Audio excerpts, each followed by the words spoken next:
नमस्कार साथियों, मैं उमेश कुमार आप सभी का हमारे इस द्रोणा पीसीएस के यूट्यूब प्लेटफॉर्म पर स्वागत करता हूं। आशा करता हूं आप सब ठीक होंगे, अच्छी तरह से तैयारी कर रहे होंगे, राजस्थान की इस भौगोलिक यात्रा का आनंद उठा रहे हो। हम बात कर रहे थे राजस्थान भूगोल के बारे में। अब तक के सेशन में हमने देखा राजस्थान के बारे में, तो कुछ पिछला डिस्क्राइब कर लेते हैं और शुरू करते हैं आज के सेशन को। हमने अब तक क्या पढ़ लिया, क्या नहीं पढ़ा। तो राजस्थान का भूगोल चल रहा था, राजस्थान भूगोल।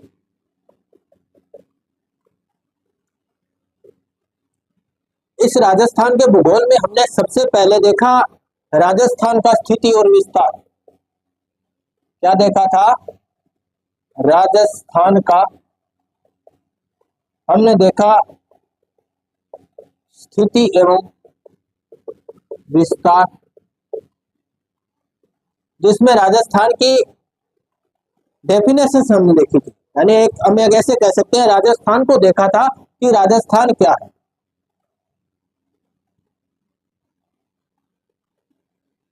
ये हमारा राजस्थान है, तो इस राजस्थान की शुरुआत कहां से होती है, राजस्थान विश्व में कहां पाया जाता है, वो हमने देखा। इसमें हमने राजस्थान के अक्षांश और देशांतरों के बारे में देखा। राजस्थान कौन से अक्षांशों के बीच में है, कौन से देशांतरों के बीच में है, वो देखा। फिर हमने इसकी लंबाई चौड़ाई को देखी, इसकी लंबाई चौड़ाई को देखा कि कितनी इसकी लंबाई है, कितनी इसकी चौड़ाई है।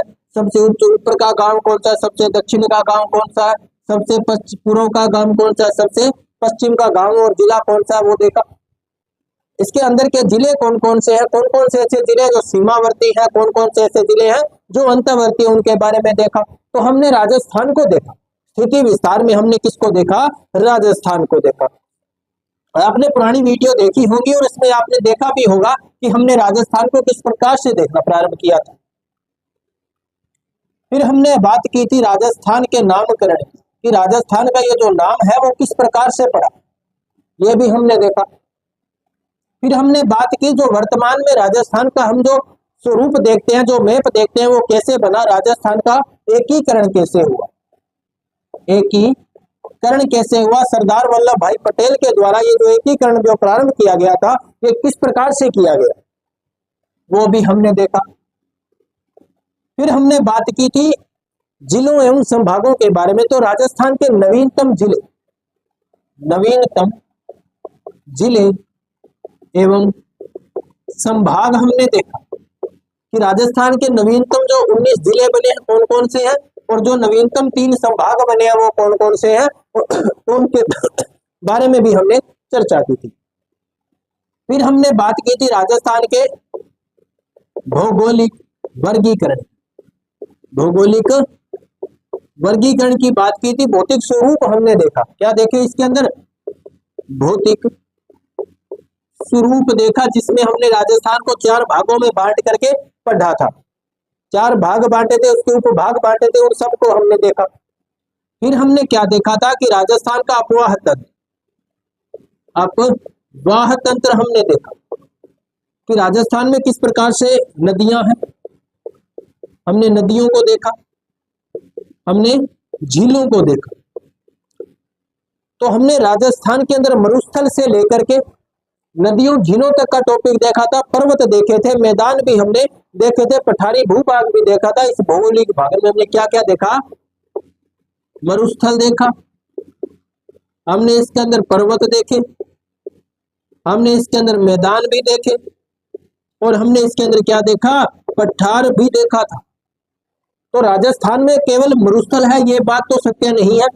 अकेली ये बात सत्य नहीं है कि राजस्थान में केवल और केवल क्या है? मरुस्थल है। तो ऐसे कह सकते हैं राजस्थान में मरुस्थल के साथ अन्य चीजें भी हैं, नदियां हैं, झीलें हैं, झरने हैं, पहाड़ है, घाटियां। गोरम घाट को भी आपने देखा होगा, कभी वहां पे गए हो तो इतनी सुंदर घाटियां हैं राजस्थान के अंदर। तो ये सारी बातें हमने यहाँ पे की थी। फिर हमने देखा था राजस्थान में सिंचाई परियोजनाओं को, सिंचाई परियोजनाओं को हमने देखा। और पिछली क्लास से हमारा जो टॉपिक चल रहा था वो था राजस्थान के खनिज संसाधन। क्या थे? खनिज संसाधन या खनिज संपदा। तो हमारा टॉपिक जो चल रहा था, खनिज संसाधन का टॉपिक हमारा जो चल रहा था, इसके अंदर हमने प्रारंभ की थी हमारी 2-3 जो पहली कक्षाएं हैं उसके अंदर हमने इसके बारे में बातें की थी। आपने यदि वो पुरानी वीडियो नहीं देखी है तो द्रोणा पीसीएस के यूट्यूब प्लेटफॉर्म पर प्लेलिस्ट देख सकते हैं, राजस्थान जियोग्राफी बाई उमेश लाडूना, जिसके अंदर ये सारी की सारी क्लासें आपको अंदर अवेलेबल मिलेगी। तो लगभग हमारा जो सिलेबस है पूरा हो चुका है। कुछ एक टॉपिक बचे, जैसे अभी खनिज संसाधन पूरा होगा, उसके बाद में हम बात करेंगे राजस्थान के उद्योगों की, उद्योग के बाद हम बात करेंगे राजस्थान की कृषि की, कृषि के बाद में हम बात करेंगे पशु संपदा की, पशु संपदा की बातें करेंगे। ये तो सारे टॉपिक कंप्लीट हो जाएंगे। फिर हम बात करेंगे जनगणना की, जनगणना जो मानव भूगोल का टॉपिक है, अपन राजस्थान के अंदर जनगणना को भी देखेंगे। तो ये सारे टॉपिक देखने वाले हैं। तो ये हमारे लगभग पूरे हो चुके हैं। खनिज संसाधन में 2 क्लासें और बनेगी, एक तो आज क्लास बन जाएगी, एक इसके बाद एक क्लास और आएगी, तो हमारा खनिज संसाधन भी पूरा हो जाएगा। बचेंगे ये 3 टॉपिक। इसके बाद हम प्रारंभ करेंगे एमसीक्यू क्लासेस, जिसके अंदर आप इनके क्वेश्चन देख सकते हैं। इसकी मैराथन क्लास भी आई हुई है, जिसके अंदर ये सारे के सारे इसके अंदर करवाए गए हैं, आप वो भी देख सकते हैं। मैराथन क्लास के अंदर ये सारे टॉपिक एक साथ करवाए गए हैं, आप वो भी देख सकते हो और ये भी आप देख सकते हो पूरी वीडियो। अब हमारा टॉपिक चल रहा है खनिज संसाधन। तो आज की सेशन को हम प्रारंभ करने जा रहे हैं खनिज संसाधन के साथ। यह तो एक बार हमने पिछला खाका देखा था, तो हमने अपनी इस यात्रा के अंदर देखा क्या क्या, अपनी इस जो भौगोलिक यात्रा चल रही है इसके अंदर अब तक हमने क्या पढ़ लिया, आगे और हम क्या पढ़ने वाले हैं, ये आज हमने रूपरेखा थोड़ा सा देखा था। पिछला हमें रिवाइज भी करना है, तो साथ साथ उनको रिवाइज करते रहो और आगे के टॉपिकों को साथ साथ देखते चलो। तो शुरू करते हैं आज के सेशन को। खनिज संसाधन में हम बात करेंगे। हमने पिछली क्लास में देखा लोह खनिजों के बारे में हमने देख लिया था। धात्विक खनिज हमने देख लिए थे, अधात्विक खनिज चल रहे थे, जिसमें कुछ खनिज हमने देख लिए थे।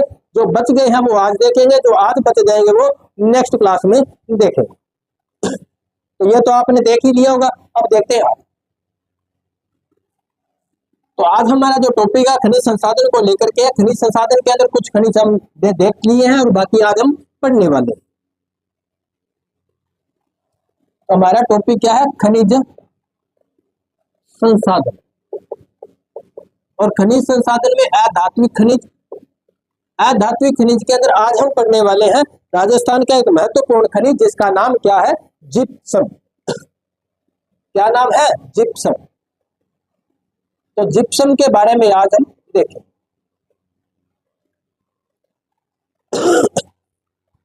राजस्थान के अंदर जिप्सम का खनन किया जाता है और इसलिए आज इसको हम देखने वाले हैं। यह महत्वपूर्ण खनिज है राजस्थान का महत्वपूर्ण खनिज और उर्वरक खनिज है। कैसा खनिज है ये, उर्वरक खनिज है।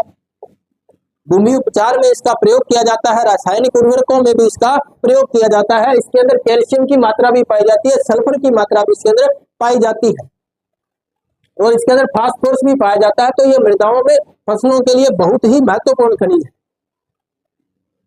उर्वरक खनिज है। तो इसका उपयोग कहाँ पे करते हैं, देखो इसका उपयोग करते हैं क्षारीय भूमि के उपचार के लिए। क्षारीय भूमि के उपचार हेतु। क्षारीय भूमि क्या होती है, आपको अम्ल क्षार के बारे में पता होगा। अम्ल व क्षार क्या होता है, इतनी तो आपने विज्ञान पढ़ी होगी, साइंस पढ़ी होगी, आपको पता हो अम्ल क्षार क्या होता है। तो ये इस प्रकार से होता है पीएच स्केल। आपने देखा होगा पीएच स्केल को, आपने कभी पढ़ा होगा 10वीं क्लास में, तो आपने देखा ही होगा पीएच स्केल। पीएच स्केल में 0 से लेकर के 14 तक पाठ्यांक होते हैं। इसमें सबसे बीच में होता है 7। क्या होता है, 7। 0 से लेकर के जो 7 तक के जो पाठ्यांक है, उस ये जो मान यदि किसी पदार्थ का आ जाए तो उसकी जो गुणवत्ता होती है, उसकी गुणता होती है, कैसी होती है, अम्लीय। उसका गुण कैसा होगा, अम्लीय होगा। और 7 से लेकर के 14 तक जिसका यदि मान आ जाए, उस पदार्थ का गुण कैसा होगा, क्षारीय। कैसा होगा, क्षारीय गुण होगा। तो देखो ये अम्ल और क्षार अपने बात करते हैं कि क्षारीय भूमि को सुधारने के लिए किसका प्रयोग करते हैं, जिप्सम का प्रयोग करते हैं। तो इसका मतलब हुआ जो मृदा है, जो मृदा है उसका पीएच कितना होगा, 7 से ज्यादा होगा। उसका पीएच मान कितना होगा, 7 से ज्यादा होगा। तो 7 से ज्यादा जिस मृदा का पीएच मान है वो क्या होता है, हो जाती है क्षारीय हो जाती है। और इस क्षारीय मृदा को सुधारने के लिए किसका प्रयोग करते हैं, जिप्सम का प्रयोग करते हैं, क्योंकि जिप्सम के अंदर सल्फर की मात्रा पाई जाती है। किसकी मात्रा पाई जाती है? सल्फर की, जो क्या करता है, पीएच गुणवत्ता को मेंटेन रखता है, उदासीन रखता है। यानी जिसके साथ का पीएच मान कैसा होता है? उदासीन होता है, उदासीन होता है। तो ये क्या करती है, पीएच जो सल्फर की मात्रा जिप्सम के अंदर, ये मृदा का पीएच है उसको कम कर देती है, मृदा के पीएच को कम कर देती है। जैसे क्षारीय मृदा का पीएच कम हो जाएगा तो वो कैसी हो जाएगी? उदासीन मृदा। और फसलों के लिए उदासीन मृदा सबसे ज्यादा उपयोगी होती है। तो आप समझ गए होंगे क्षारीय मृदा क्या होती है। हरिओम।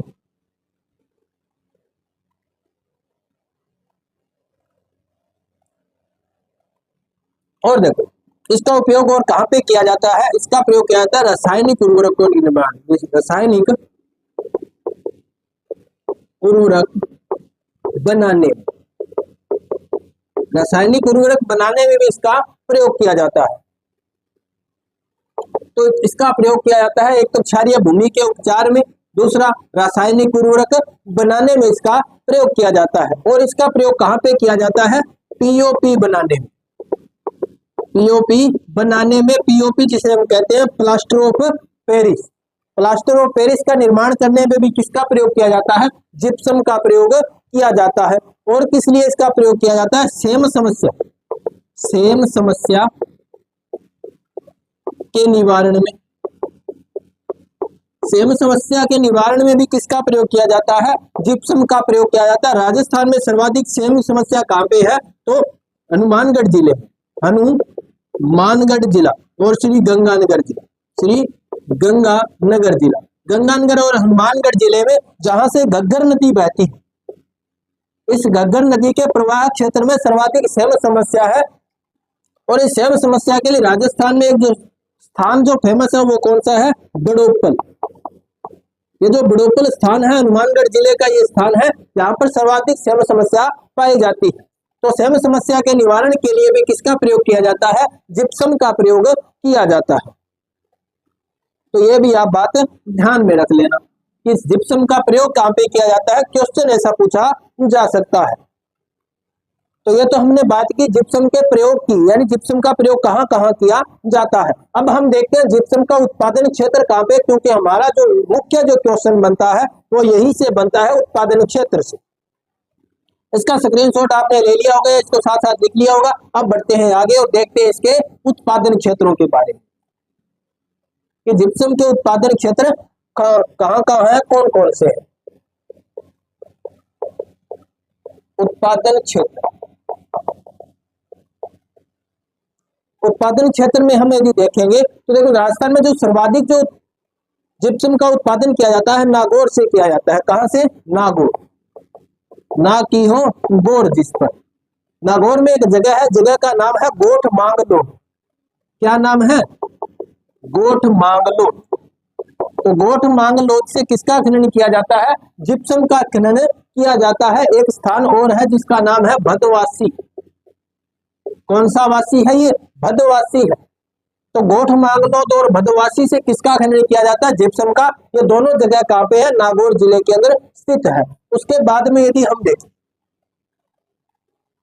जिप्सम उत्पादन में एक श्री गंगानगर जिले का एक स्थान, श्री गंगानगर, श्री गंगानगर जिले का सूरतगढ़ स्थान, जहां से भी किसका खनन किया जाता है? तो जिप्सम का खनन किया जाता है। उसके बाद यदि हम देखें बाड़मेर जिले के स्थान, बाड़मेर जिले से भी जिप्सम का खनन किया जाता है। स्थान है कवास। कौन सा स्थान है? कवास स्थान है। और इस कवास स्थान से किसका खनन किया जाता है? तो जिप्सम का खनन यहाँ से किया जाता है। उसके बाद एक स्थान और है यहाँ पे उत्तरलाई। उत्तरलाई, क्या लाई? उत्तरलाई, उत्तर लेके आई ना। उत्तरलाई से भी किसका खनन किया जाता है? जिप्सम का। देखो ये जो उत्तरलाई स्थान है, यहाँ पर एक जो शब्द फेमस है इस जगह के लिए जिसका नाम है रेट होल। क्या है? रेट होल है। रेट होल क्या है? यहाँ से क्वेश्चन एक बार आरएस मैन में पूछा गया, रेट होल क्या है? तो देखो ये रेट होल क्या है, इस उत्तरलाई स्थान से, उत्तरलाई में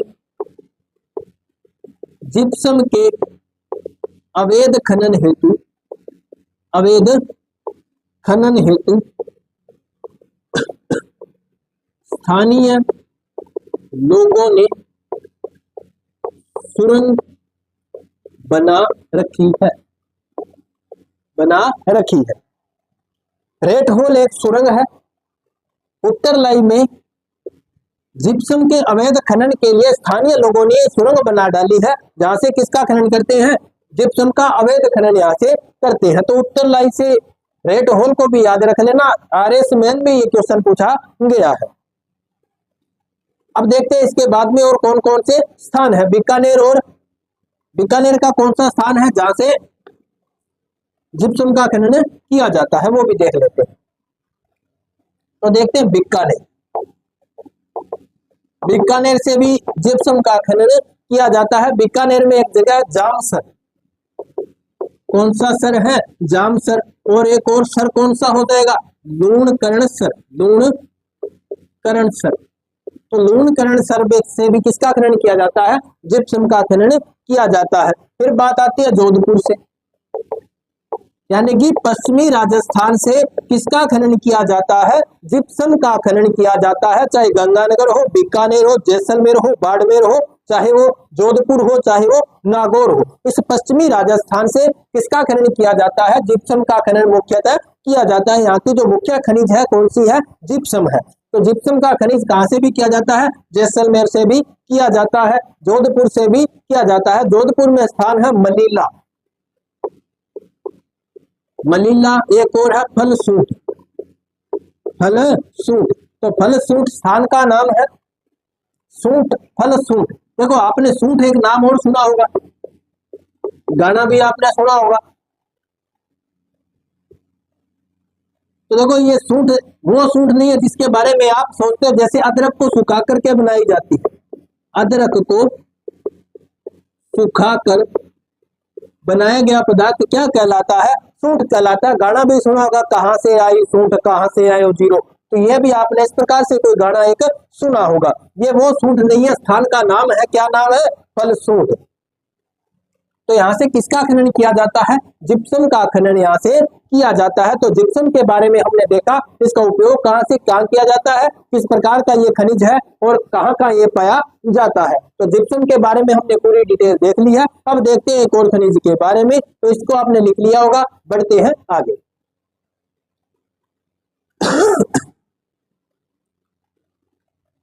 जिप्सम, तो जिप्सम हमने पढ़ लिया है। इसके बाद में एक और उर्वरक खनिज के बारे में बात करेंगे जिसका नाम है रॉक फॉस्फेट।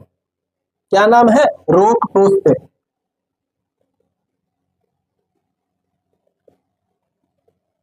रॉक फॉस्फेट ये भी कैसा खनिज है, ये भी उर्वरक खनिज है। कैसा खनिज है ये, उर्वरक खनिज। ये भी क्या है, उर्वरक खनिज है। ये जो रॉक फॉस्फेट है, इसका उत्पादन एवं जो इसकी बिक्री है वो केवल राज्य सरकार करती है। राज्य सरकार द्वारा उत्पादन एवं बिक्री की जाती है,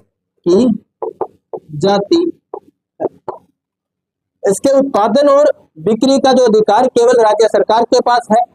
तो राज्य सरकार द्वारा इसका उत्पादन एवं इसकी बिक्री की जाती है। अब बात करते हैं इसका जो उत्पाद राज्य सरकार द्वारा इसका एक उत्पाद तैयार कराया जाता है, उत्पाद, इससे एक प्रोडक्ट बनाया जाता है जिसको बाजार में जिस नाम से बेचा जाता है, तो इसका मार्केट नेम है वो क्या है, रॉकफॉस, रॉकफॉस।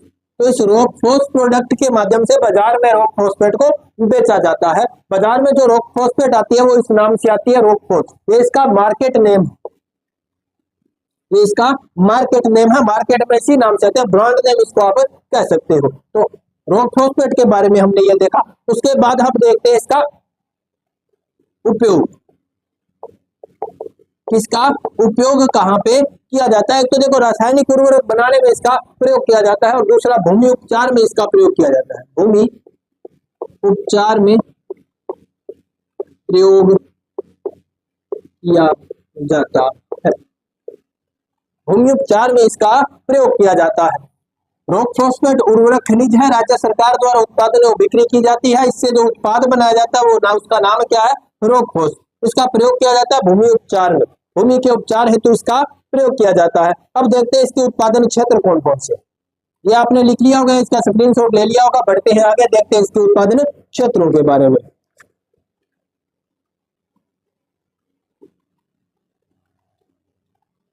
अब देखते हैं इसके उत्पादन क्षेत्र के बारे में।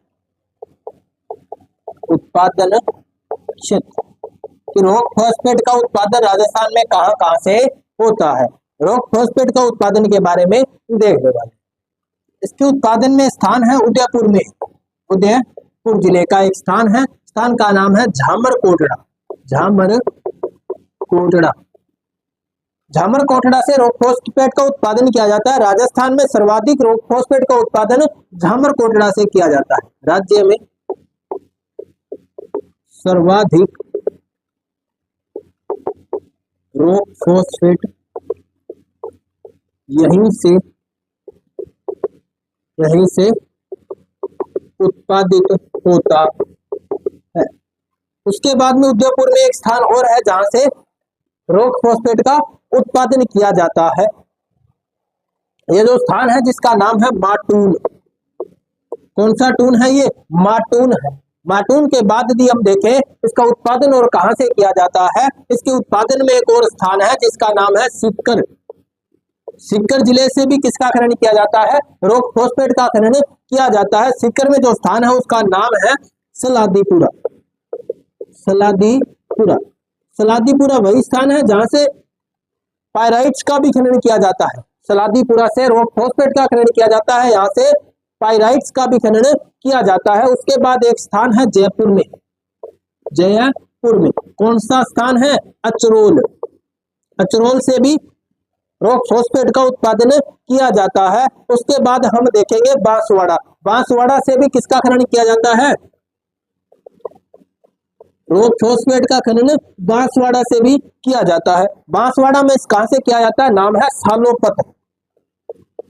सालोपत, ये सालोपत स्थान कहां पे है, बांसवाड़ा में, जहां से रॉक फॉस्फेट का उत्पादन किया जाता है। तो रॉक फॉस्फेट के उत्पादन क्षेत्र वाले ये क्षेत्र है जहां से रॉक फॉस्फेट का उत्पादन किया जाता है। उदयपुर में झामरकोटड़ा, झामरकोटड़ा से राज्य में सर्वाधिक रॉक फॉस्फेट का उत्पादन किया जाता है। उदयपुर में एक स्थान और है माटून। सीकर का स्थान सलादीपुरा, जहां से पाइराइट्स का भी खनन किया जाता है, वहां से रॉक फॉस्फेट का भी खनन किया जाता है। जयपुर के अचरोल और बांसवाड़ा के सालोपत से भी रॉक फॉस्फेट का खनन किया जाता है। तो ये तो बात हुई रॉक फॉस्फेट की।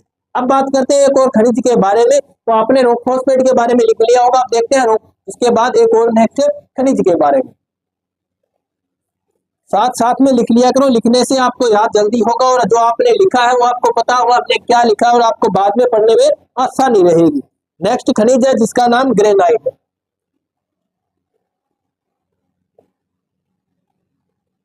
ग्रेनाइट, ग्रेनाइट एक इमारती पत्थर है। क्या है, इमारती पत्थर, और राजस्थान का सर्वाधिक सबसे महंगा इमारती पत्थर है। तो लिख सकते हैं सबसे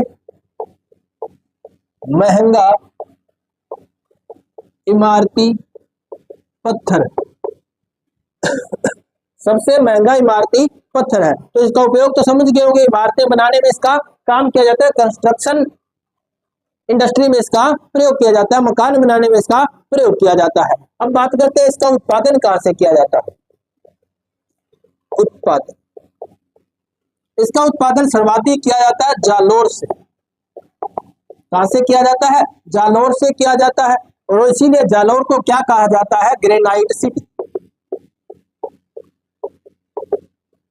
राजस्थान की ग्रेनाइट सिटी कौन सी है, तो कौन सी हो जाएगी, जालोर को राजस्थान की ग्रेनाइट सिटी कहते हैं। उसके बाद यदि हम इसके उत्पादन क्षेत्र के बारे में देखें तो इसका उत्पादन क्षेत्र में एक और स्थान है जहां से ग्रेनाइट का खनन किया जाता है। वो स्थान कौन सा है, बाड़मेर में एक स्थान आता है। कहां पे है, बाड़मेर। बाड़मेर में कहां पे, 56 की पहाड़ियां। 56 की पहाड़ियां, हमने बात की थी 56 की पहाड़ियां कहां पे स्थित है, सिवाना बाड़मेर में स्थित है।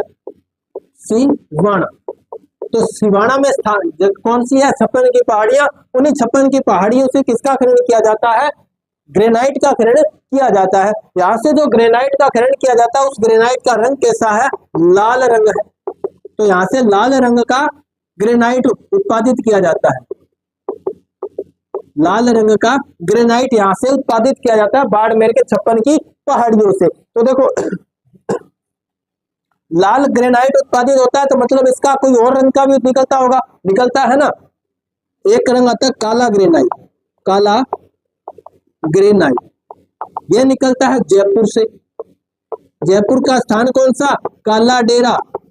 देखो नाम भी क्या है? काला डेरा। तो यहाँ से किसका खनन किया जाता है? काले ग्रेनाइट का खनन किया जाता है जयपुर के काला डेरा से। उसके बाद बात करें कोई और रंग का भी है ना, पीला रंग, पीला ग्रेनाइट। ये कहां से निकलता है जी? जैसलमेर से। जैसलमेर में स्थान भी तो होगा कोई, है ना, पीथाला गांव। देखो नाम से भी पता चल जाएगा, पीथाला था को हटाओ क्या बचेगा? पीला। तो पीला ग्रेनाइट कहां से निकलेगा? जैसलमेर से निकलेगा। येलो सिटी भी तो जैसलमेर को ही कहते हैं। जैसलमेर से निकलेगा कौन सा? पीला ग्रेनाइट। आगे हम देखेंगे संगमरमर के बारे में, तो देखेंगे जैसलमेर से पीले रंग का संगमरमर निकलता है। पीला मार्बल भी कहां से निकलेगा? जैसलमेर से निकलता है। फिर एक स्थान आता है जहां से गुलाबी रंग का ग्रेनाइट निकलता है। कैसा? गुलाबी ग्रेनाइट। गुलाबी ग्रेनाइट कहां से निकलता है? जालोर जिले से। जालोर जिले में स्थान कौन सा है? बाबरमाल। बाबरमाल कौन सा माल है? बाबरमाल है। बाबरमाल से किसका खनन किया जाता है? ग्रेनाइट का। कौन सा ग्रेनाइट है? गुलाबी। बाबरमाल स्थान कहां पे है? तो जालोर जिले में स्थित है। तो इस प्रकार से हमने बात किसकी की? ग्रेनाइट के बारे में। ग्रेनाइट कहां से खनन किया जाता है ग्रेनाइट का? तो जालोर से। जालोर को ग्रेनाइट सिटी भी कहते हैं। लाल रंग का ग्रेनाइट निकलता है बाड़मेर से 56 की पहाड़ियों से। काला ग्रेनाइट जयपुर के कालडेरा से निकलता है। पीला ग्रेनाइट जैसलमेर के पिठाला गांव से निकलता है। गुलाबी ग्रेनाइट जालोर के बाबरमाल स्थान से निकलता है। तो ये तो हमने बात किसकी की? ग्रेनाइट के बारे में। तो इसका स्क्रीनशॉट आप ले सकते हो और बढ़ते हैं आगे। तो आपने इसका स्क्रीनशॉट ले लिया होगा। बढ़ते हैं आगे, देखते हैं कुछ और खनिजों के बारे में। अब छोटे छोटे खनिज रह गए हैं जिनके बारे में बात करेंगे, लेकिन वो छोटे हैं और उनका जो महत्व है वो राजस्थान के लिए बहुत ज्यादा है, क्योंकि राजस्थान के एकाधिकार वाले खनिज है।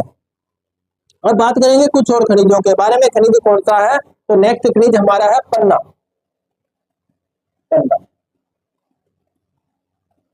बहुमूल्य पत्थरों के बारे में हम बात करने वाले हैं। तो पन्ना के बारे में अब बात करेंगे। आपने नाम सुना होगा हीरा पन्ना। तो पन्ना के बारे में बात करेंगे।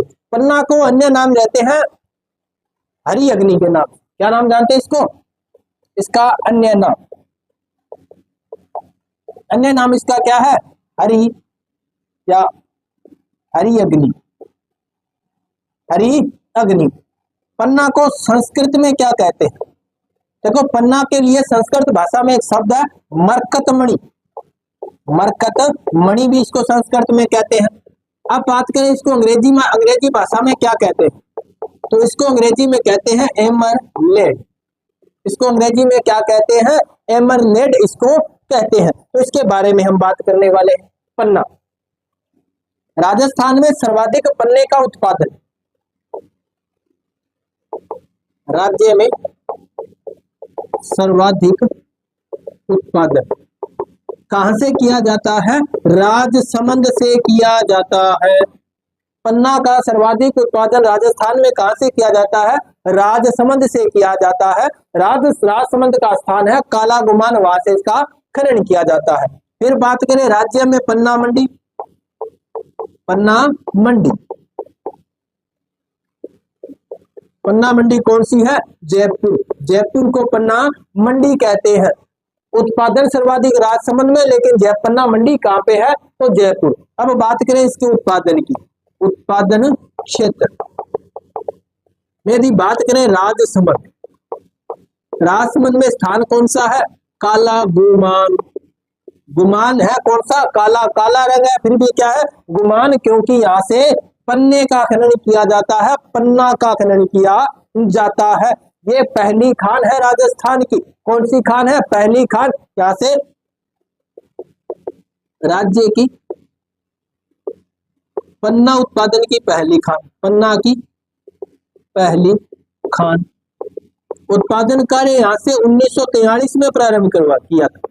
कब से प्रारंभ किया गया? 1943 से प्रारंभ किया गया। एक ही खान है, पहली खान कौन सी? काला गुमा।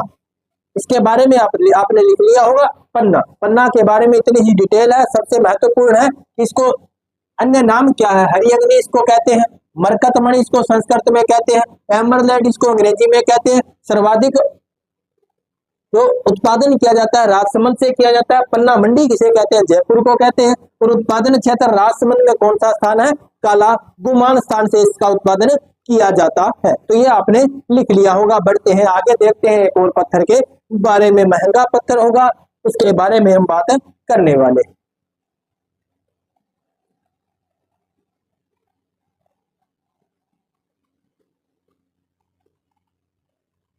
बात करते हैं सुलेमानी पत्थर।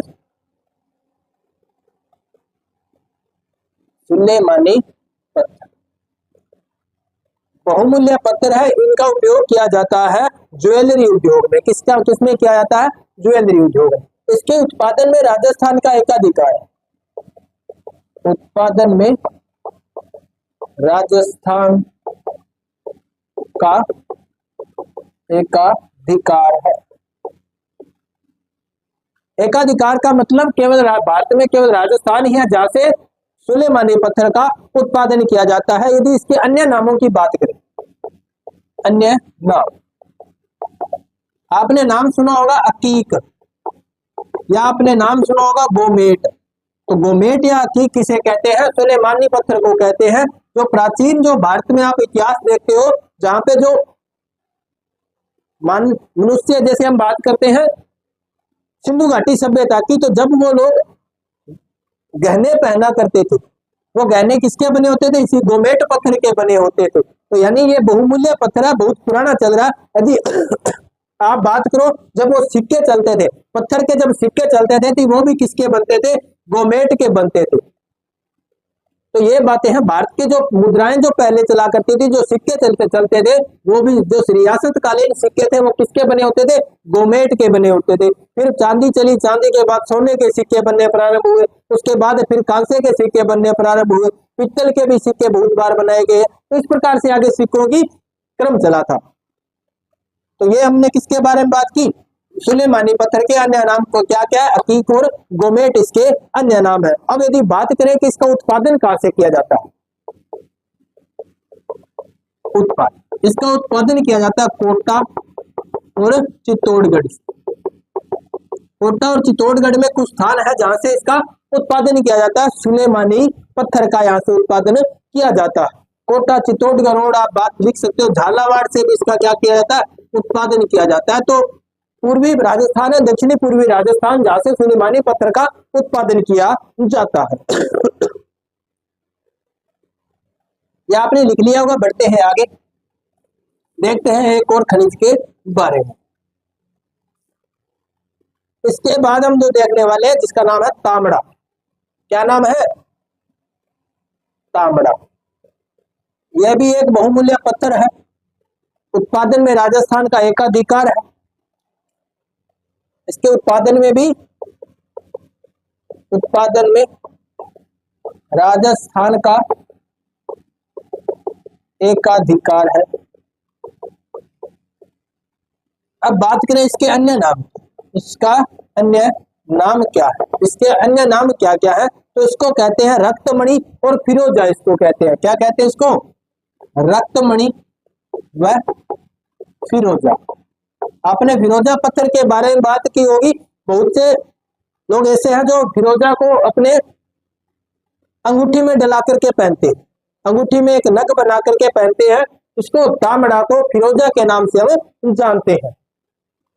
अब बात करते हैं इसके उत्पादन क्षेत्र की। इसका उत्पादन क्षेत्र, तो इसके उत्पादन क्षेत्र की यदि हम बात करें तो इसका उत्पादन किया जाता है टोंक और अजमेर। तांबड़ा का उत्पादन क्षेत्र में बात करें तो टोंक में कौन सी स्थान? राजमहल स्थान। टोंक में कौन सा स्थान है? राजमहल स्थान। टोंक में एक जगह और है कुशालपुर। तो कुशालपुर से भी किसका खनन किया जाता है? तांबड़ा का खनन किया जाता है। फिर हम बात करें अजमेर से भी तांबड़ा का खनन किया जाता है। अजमेर में जगह खेरवाड़ा जहां से किसका खनन किया जाता है? तांबड़ा का खनन किया जाता है। फिर यदि बात करें भीलवाड़ा, कौन सा वाड़ा? भीलवाड़ा में स्थान है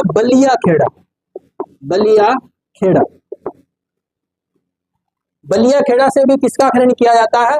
तांबड़ा का खनन किया जाता है। तांबड़ा का खनन किया जाता है। और इसका जो प्रकार की बात करें, तांबड़ा के प्रकार की बात करें, तांबड़ा कितने प्रकार का होता है? तो तांबड़ा 2 प्रकार का होता है। कितने प्रकार का होता है? 2 प्रकार का होता है। एक तो होता है जेम और दूसरा होता है अब्रेसिक। कितने प्रकार का होता है? 2 प्रकार का। कौन कौन सा? एक तो अब्रेसिक तांबड़ा व जेम तांबड़ा। आपने जेम के बारे में सुना होगा, राजस्थान में जेम एंड ज्वेलरी सेज भी है। जेम एंड ज्वेलरी सेज कहां पे है? जयपुर में।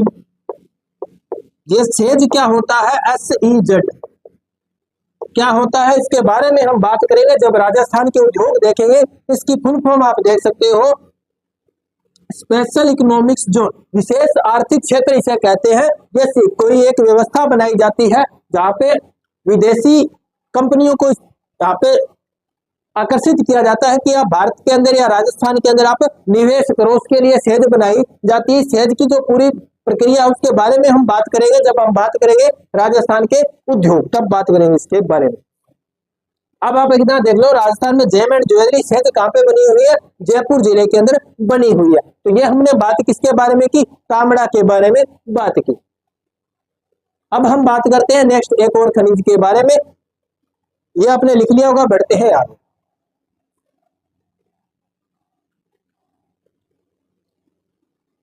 ये कुछ बहुमूल्य पत्थर है जिनके बारे में हम बात कर रहे हैं। एक और बहुमूल्य पत्थर, नाम तो सुना ही होगा, हीरा डायमंड। तो डायमंड के बारे में बात करेंगे। राजस्थान में कभी डायमंड के खनन किया जाता था, लेकिन वर्तमान में खनन क्या है? बंद है। तो पहली तो बात यही लिख लेते हैं, वर्तमान में उत्पादन नहीं होता। राजस्थान से इसका उत्पादन नहीं किया जाता। कभी किया जाता था। किया कहां से जाता था? जैसल प्रतापगढ़ से इसका उत्पादन किया जाता था। उत्पादन किया कहां से जाता था? तो प्रतापगढ़ में कहां से किया जाता था? प्रताप के अंदर केसरपुरा से इसका खनन किया जाता था।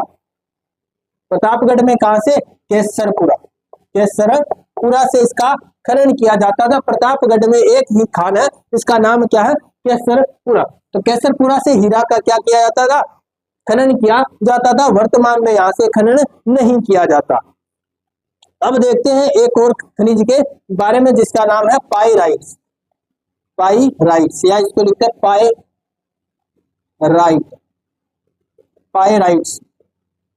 पाइराइट्स। ये खनिज है जिसका प्रयोग किया जाता है डिटर्जेंट बनाने में। इसका उपयोग डिटर्जेंट बनाने में इसका प्रयोग किया जाता है। तो ये पाया कहां पे जाता है या इसका उत्पादन कहां से किया जाता है? उत्पादन किया जाता है सीकर जिले से। सीकर जिले का स्थान है सलादीपुरा से किसका खनन किया जाता है? पाइराइट्स का खनन किया जाता है। तो इस प्रकार से हमने बात की एक और खनिज के बारे में। इसी के साथ में एक और खनिज देख लेते हैं, वो है पोटास।